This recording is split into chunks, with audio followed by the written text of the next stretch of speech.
All right. Hey guys. I wanted to do a quick video for you explaining your cultural encounter assignment. So give me just a second here.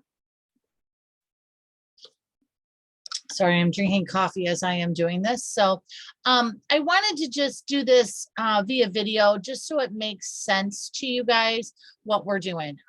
So your cultural encounter assignment, what this is about is forcing you to get out of your comfort zone and is different than your own group, whatever that group may be. So let's kind of go through this assignment. For this assignment, you are to complete a cultural encounter. It's for you to experience what it's like to feel like what it feels like to be different. So it's not just an opposite of what you are or doing something that's different than your own culture, but it really is to experience what it might be like to feel air quote different. So I am looking at about 5 pages or so of information about an experience for you. So normally I would love for you to attend cultural events, lectures, etc. But that's not what we're looking for. Yes, it'd be great if you would go to a lecture on, XYZ culture and their experience in the world, but that's not what I'm looking for.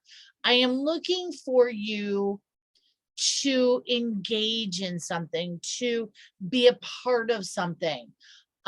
So as I said, instead plan to engage in activities that are challenging and that in that you would not normally engage, which might be difficult for some of you. I know that I'm pushing you on this to get out of what you know and to get away from what you know. It's scary.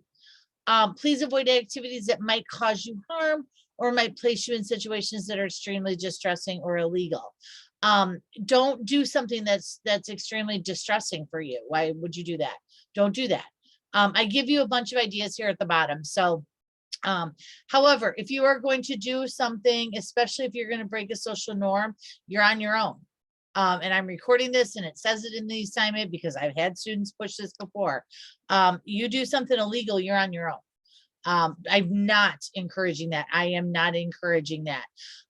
But you need to be responsible for your behavior. You are college students. I expect you to act like young adults in whatever it is that you choose to do. I need you to do something that is new for you.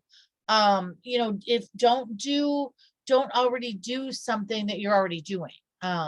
So here's what I'm thinking about. Again, keep in mind that the goal of this is to experience a sense of otherness. Choose an encounter that will broaden your perspective.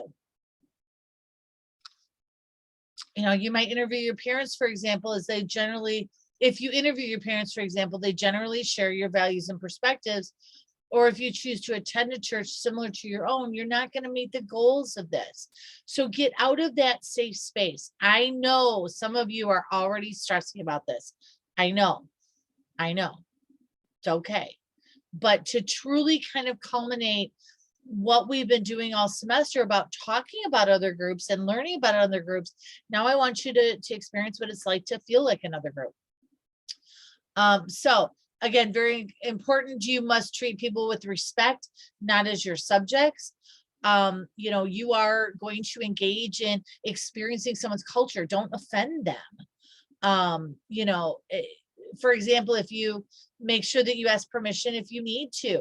For example, if you're going to, attend some place of worship and you're going to engage in something, I would talk to the religious leader before you do that. But sometimes I will tell you that if you tell them you're doing it for an assignment, sometimes people are not open to that. I know when I was in college, I was a religious studies minor, and we had to explore and learn about a religion that was different than ours. And so where I was at Western Illinois at the time, and not very far from there, not very far from Macomb, is one of the places where Mormons are very big. And so I cruised down to that city and I walked into the Mormon place of worship and I was shooed out in 2 minutes. I told them I was there for an assignment. I told them what I wanted to do. I told them what I wanted to learn about. They handed me a pamphlet and shooed me out the door. there are some places that are not going to be open to you. And I'm not just talking about place of worship, but that was just my own experience. So you're also going to need time to think about this assignment and think about what will work for you. Before you do anything, you must email me and tell me what you're going to do. I must give you approval before you do it. If you don't have approval, that's not going to work. I need you to email me and tell me exactly what you're going to do. And if you change your mind, you need to email me back. You got to get permission before you do it. All you got to do is email me a statement. Just tell me what you're going to do, where you're going to go, whatever. You can do that. It says turn it into me. I apologize. I should have edited that. Just email me. Tell me what you're going to do. And then at the end, attach a screenshot of that approval email to your final paper, just so I remember that I did actually approve it. So here are some examples. So for at least 3 hours in at least 3 different settings, compare your experiences with those of a culturally different classmate as you attempt to rent an apartment, obtain a loan, purchase a car, purchase a computer, apply for a job, go shopping, etc. Now, this can be done by talking to someone who is of a different background, a different cultural background than you, about their experiences. I know when I teach this section in an intro class, and when we're talking about for example, the race chapter, I know many times my African American students will talk about things that have happened to them that my white students don't understand. They don't understand being pulled over without really doing anything wrong. Maybe a tail light was out. My white students many times don't understand what it's like to be an African American walking through a store with someone following you. Now, those are just examples, but I want you to talk to people of different backgrounds and talk about what have they experienced out in the world. So you got to spend at least 3 hours in at least 3 different settings. So what I would say for that, at least 3 hours with 3 different people. So an hour total talking about their experiences. So that might be one option. Now, obviously you only pick one of these to do. Number 2, for at least 3 hours in 3 different settings, change your physical appearance. How do you dress? Most likely to convey different socioeconomic statuses. An attempt to rent an apartment, obtain a loan, purchase a car, purchase a computer, apply for a job, go shopping, change your physical appearance again, and repeat your behaviors and compare your experiences. But again, make sure that you're not offending someone. I've said for years, I appreciate that I don't live in the city, or I do now, and it's sometimes a concern, but when I was fully teaching down there in DeKalb, I lived in Rockford. One thing I liked was no one saw me at the grocery store. I would go to the grocery store at 7:30 on a Saturday morning. I may not even shower before I go. I put my hair up and I wear sweats with holes in them, and I go to the store. But if I do that at the mall, or I do that in another place, how would I be received?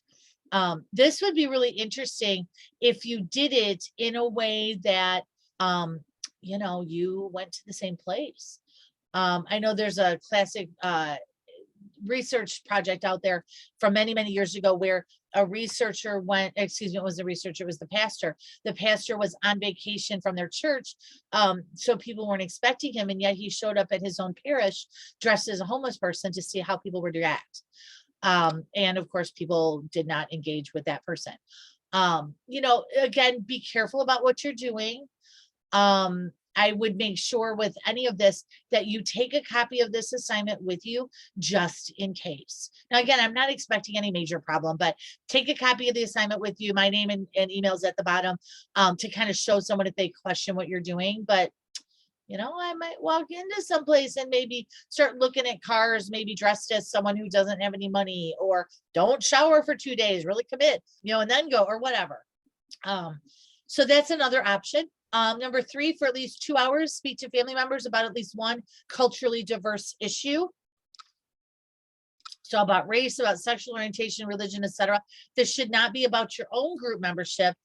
So for example, gays or lesbians, don't talk to your parents about sexual orientation, or a person from a Catholic family, don't talk to them about that religion. Talk to them about something different. And you guys are young adults, you're college students. Many, many times at this point in your life, your values may differ from your families, or you might be questioning some family values. Now, don't get into some big giant argument. The other thing you could do is, maybe take this a little bit further. Maybe you want to speak to a friend's family about something. Whatever, think about that, but it needs to be something that is not part of a group that you are part of. Number 4. Now, this is where it gets, sorry, I was looking at the spelling there. This is where it gets a little bit dicey. Violate a cultural norm. So if the norm is to, you have to do certain things in a certain setting, you do the opposite of that. Do not violate a law. Do not do anything illegal. Do not. But sometimes this is fun, especially if you do it with your friends, of, violate a norm with your friends. So what is something that you would not normally do? Again, I am not encouraging you to engage in anything that is unhealthy, that is illegal, none of that. I am not, for example, I'm not encouraging you to use drugs. I'm not encouraging you to drink if you're underage. I'm not encouraging you to smoke. But think about what are some cultural norms out there? What are things that are ways that people do things and then violate that? Now again, this was kind of wishy-washy, but I had students years ago that went to Walmart in DeKalb. Poor Walmart in DeKalb. They went to Walmart in DeKalb, but they did their grocery shopping, but they pushed the cart backwards the whole time.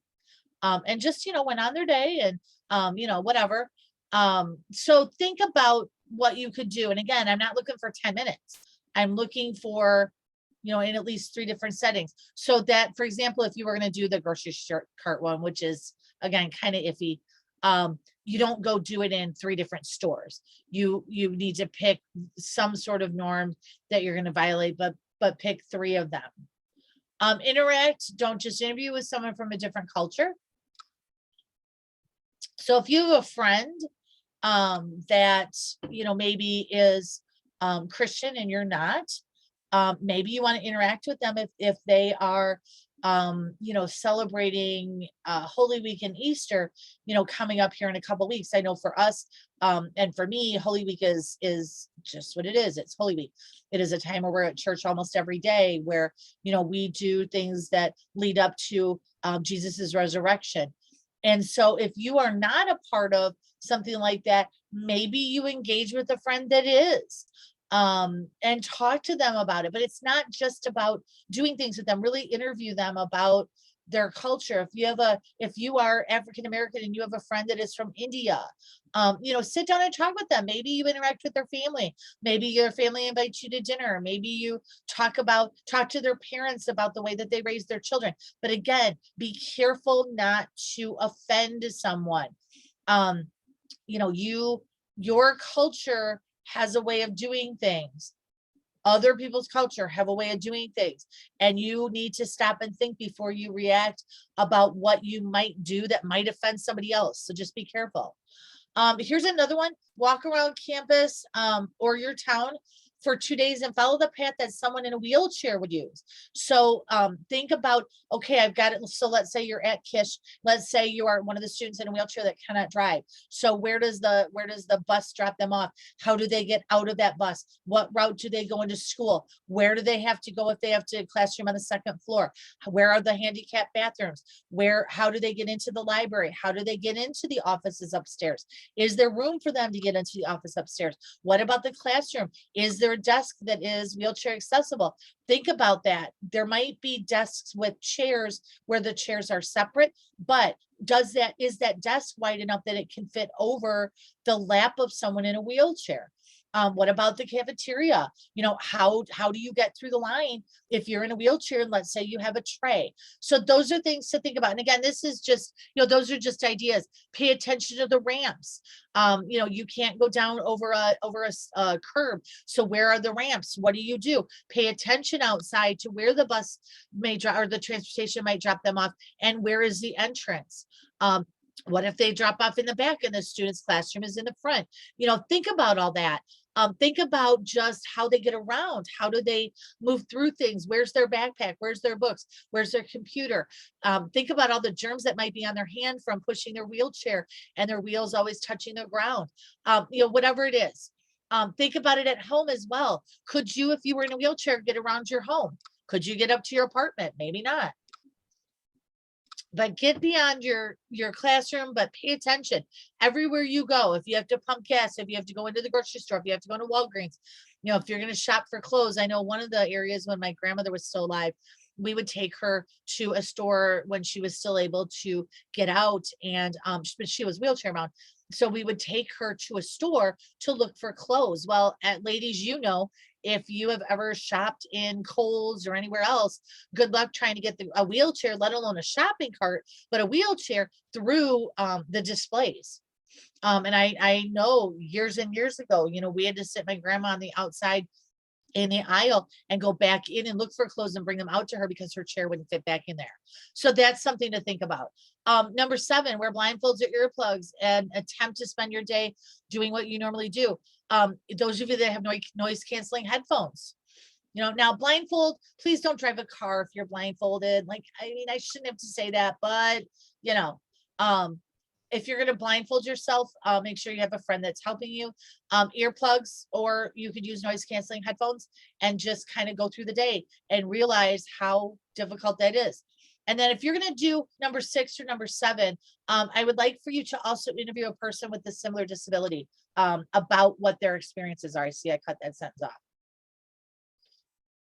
So just talk to them about the way that their life goes. And then number 8, for at least 3 hours, participate in activity where you are the cultural minority. So that one's a big one. So guidelines for the paper. Take time and look at everything before you start. I want a description of what you did. I want to know why you chose it. How did it feel to be an other at this event? What insights did you gain from this experience? Will it impact your personal and professional behaviors? If so, in what ways? If not, why? Your paper should include evidence that you actually experienced the encounter. Not that I'm expecting you to cheat, but I need you can add a couple of photos at the end of your paper. You can email me a video of you doing something, but again, make sure if you're going to take pictures or video that you have other people's consent if you are going to videotape them, because you don't have it until you ask them. And then if your cultural encounter includes an interaction with minority group member, you must have that person you interviewed sign an informed consent. I would have them sign this if you are going to photograph them, interview them, video them, anything. Make sure that you have their consent. You can email this to them. You can just copy and paste this informed consent and ask them to type in their name there and type in there that they sign it, that they agree that you are going to they agree to being in your project. It's a basic thing that we do. Here's my information at the bottom as well, or the legitimacy of this. You know, they can email me and ask. So hopefully that makes sense to you. I really want you to internalize this. I want you to do this full out. I know some of you are scared to death of this. I know it. Give it a shot. Okay. This assignment, you have several weeks to do it. So it's not doing the usual 2. I actually gave you into the next module to do it. So you have plenty of time to find something good, but make sure that you email me and tell me what you're going to do before you do it. All right, guys, that's all I got. Have a good day.